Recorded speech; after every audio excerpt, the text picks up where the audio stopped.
ఆయనతో సహవాసము చేసిన ఎడల నీకు సమాధానము కలుగును. యోబు 21 అధ్యాయము 22 వచనం. అనేకులు సమాధానము లేకుండా పతనమైపోతున్నారు. సమాధానం కోసం ఎక్కడెక్కడో వెతుకుచున్నారు. మన దేవుడు సమాధానాధిపతి. నాకు వేరుగా ఉండి మీరేమీ చేయలేరు అని యేసు ప్రభువారు అంటున్నారు.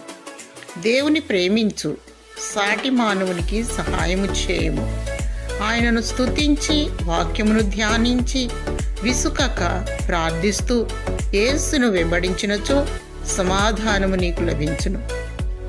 అట్టి భాగ్యము నీకును నీ కుటుంబమునకును నీకున్న అంతటికి క్షేమము, సమాధానము, దీవెనలు కలుగునుగాక. ఆమేన్.